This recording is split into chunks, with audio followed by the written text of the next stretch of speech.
So, hey, manje lana ngiyabona ukuthi manje energy works awukho right and ukuthi manje angiyajabulanga neze.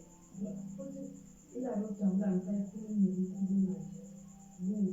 Kwenzakalani? Why ufanyana? Asase emotionally 5 weeks now. Why? What's the problem? Umfowethu uFanke, ngimbiza Fanke mina, umfowethu. Umfowethu walala washona ngezi-5 zika-April.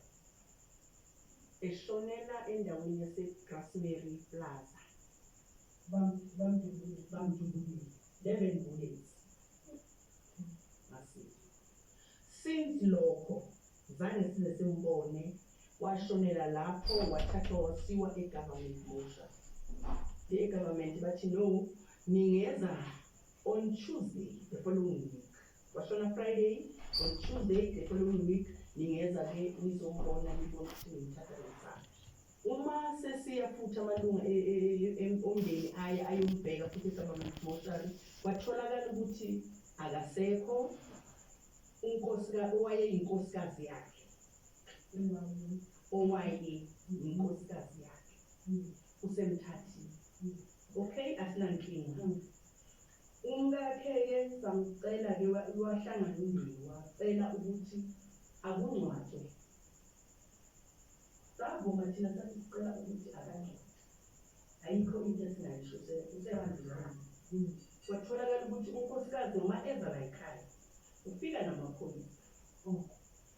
Uqala kwakhe okokuqala nje wathi makeza wafike wajika ngaphandle ngoba ugogo wayethukuthele kakhulu. Wathi-ke ma umoya wehla wathi hayi umakoti angangena. Uma engena ungena namaphoyisa uzosayinisa ugogo uma wami lona ukuthi akamfuni la endlini ngokwakhe la endlini. Makaphume umsayinisa i-protection order. Umakoti usayinisa ugogo? Yebo. Ukuthi akamfuni la endlini.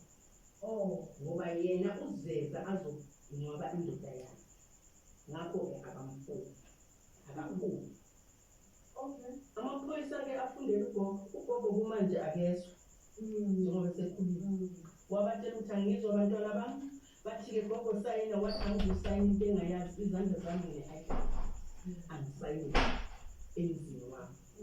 Lo makoti ngimshadise wangena kwami la endlini. Namhlanje makathi akangifuni angazi. Mangithi mina akangcwabe indoda yakhe. Ufake i-protection order. Kube yi-Friday ekuseni ngo-10. Ufike ipackage letha ithende lakhiwa ithende langaphandle kwafakwa izitulo la ejardini asaziyo. Asiyazi ukuthi ikusasa nini ziyangena. Okay, fine. Hayi-ke mase kumele kusayinelwe i-package kungabi bikho ozovuma ukusayinela into abangayazi.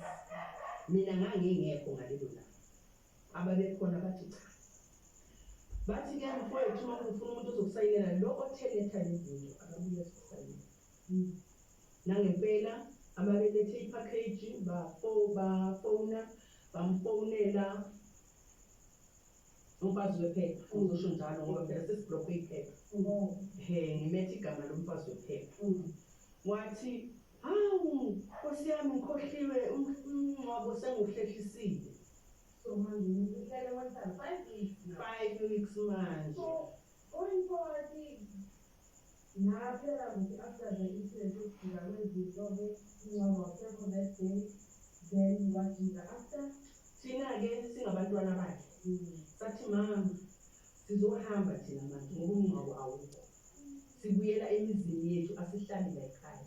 Wawuhlala nobhuti i-breadwinner yala ekhaya ayisekho. Umakoti wahamba 2 years ago nabantwana bakhe. So-ke umakoti ngendlela enza ngakhona ekufakela amaphoyisa ekufakela i-protection order esesitshelile ayisekhulumile phambi kwethu ukuthi nje akakufuni la endlini. Kusho ukuthi-ke hayi awuphephile.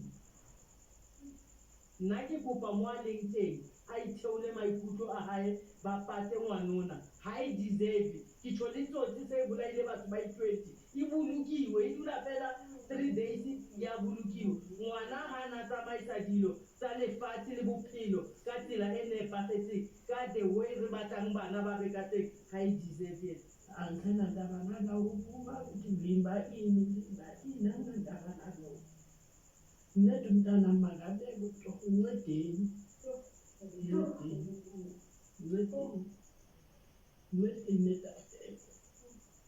lo mntana njengoba nje abonile abafundi ngabo wawena uzazibona ukuthi unganani mara umamako abafuni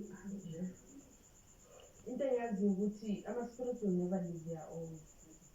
So that's why ngithi ngicela iphahleni njengomndeni sizokwazi ukuthi sihambe so that basivulele la siyakhona yes kube umoya wakho ube phansi. Ngaphetha mali abodwalazana abodampuli abokhekhe mali wonke nyabamema yakubeka amantolo gogwane sizala baba Zophuma manje ngaphakathi kwalekhaya lekamtshotsho siyaphuma siya kumalokazana wenu cela ukuthi-ke naye elungise inhliziyo yakhe ukuthi masifika akwazi ukuzithoba sikhulumisane bese konke kuyalunga.